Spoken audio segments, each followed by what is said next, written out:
everyone, welcome to this update video this evening. I trust and hope that you have been enjoying your Sunday. So in this second update for today, we'll be talking about what is now potential tropical cyclone 5, just as expected in my updates video this morning. This evening we have our 5th potential tropical cyclone. Now it is given the designation of a potential tropical cyclone because it hasn't quite reached the threshold to be considered a tropical depression or a tropical storm. However, impacts are imminent. Tropical storm impacts are going to be likely, even though the system in and of itself isn't fully at that status right now. But those impacts and, life-threatening impacts are going to be underway for parts of the Caribbean, mostly in terms of the heavy rainfall expected for some of the islands. So we're going to be taking a look at those watches that are in effect and overall what is expected of the system, the latest updates, and let's get straight to it. So that's going to be the primary focus of this video. And one of the things I want to get out of the way straight away, I've been seeing a lot of comments from my fellow Jamaicans concerned about if this system is going to be a problem. Let me say it straight away, not a problem for Jamaica. It's going to be very far from the island. It's going to make a curve up and out. It won't be coming near. So Beryl has left a mark on many of us and has left a sense of paranoia, especially for those persons which have experienced significant impacts and even those still without power more than a month after the hurricane made its way past the island. So it is, as I said, it brings along that paranoid feeling.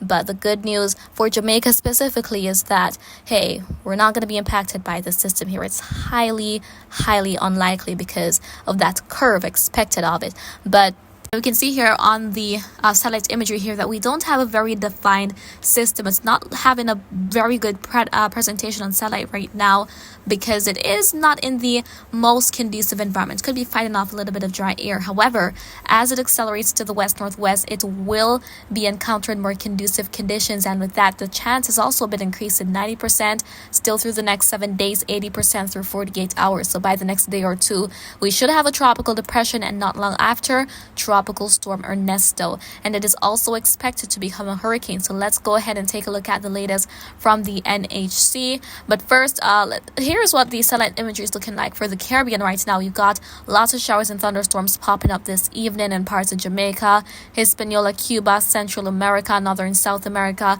earlier today in Puerto Rico near the Virgin Islands. So there's been some activity around. Going on to the National Hurricane Center's cone forecast for PTC 5, potential tropical cyclone 5, that is. As I said, it's moving to the west-northwest. And notice that white circle. That is indicating potential tropical cyclone. So we're seeing a D.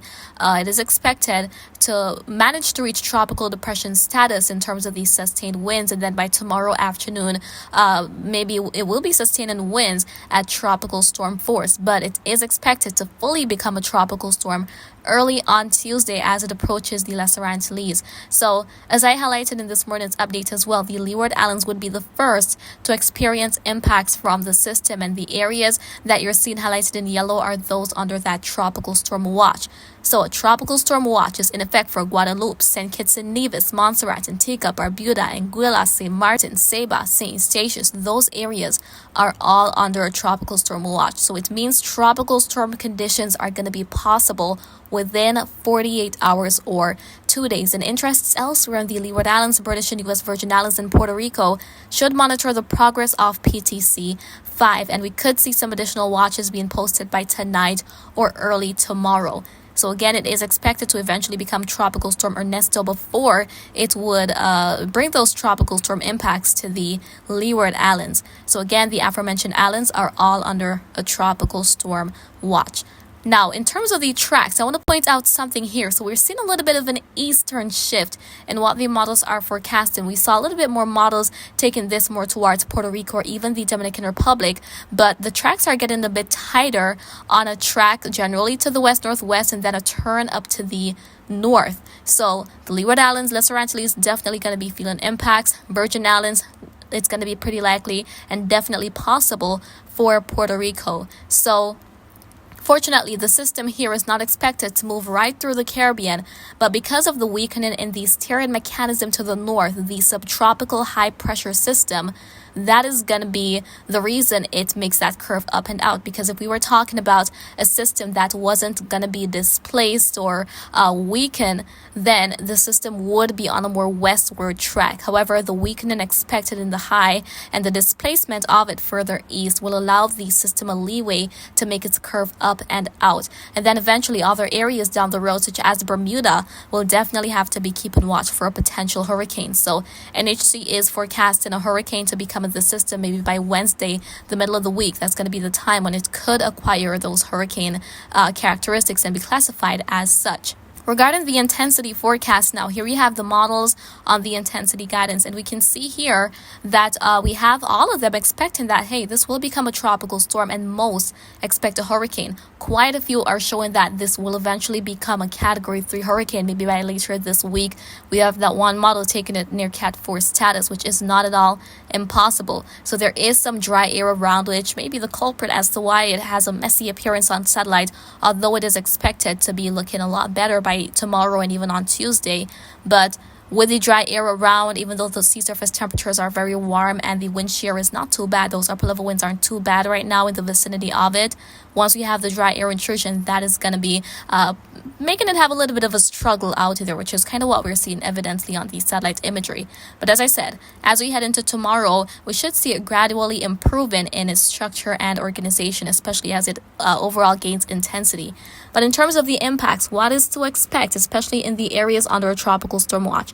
Heavy rain, strong winds, storm surge. Those are going to be the three main impacts. In terms of the rain, let's go on to the forecast. For the next 4 days, we can see that we've got some areas, the Leeward Islands, all of the Leeward Islands are within that yellow shading. So there could be rainfall amounts in total up to 6 inches maximum. Also for much of the Virgin Islands and even parts of southern and eastern Puerto Rico may experience higher rainfall amounts, probably up to 8 inches. And then other surrounding areas, parts of the northern Windward Islands, such as Martinique and St. Lucia, and even going to parts of Puerto Rico, the Dominican Republic, may experience rainfall amounts probably 2 to 4 inches from a potential tropical cyclone 5. And then further areas from where the impacts are expected, such as Trinidad and Tobago, Grenada, Barbados, maybe just 1 to 2 inches of rain in total from the system specifically. So it's really the northeastern Caribbean, the Leeward Islands, Virgin Islands, and even PR, Puerto Rico, that is, which are likely to experience those dangerous impacts. And again, impacts are likely to start as we head into Tuesday. Maybe even from Monday, those other bands will start affecting the Caribbean islands, bringing those sporadic showers and even some thunderstorms to the area. So this is definitely something that we want to watch very closely, guys. And that is why I'm doing these dual updates, to ensure that you're updated as much as possible throughout the day on what's going on with the system. And yeah, that's basically it for this evening update video.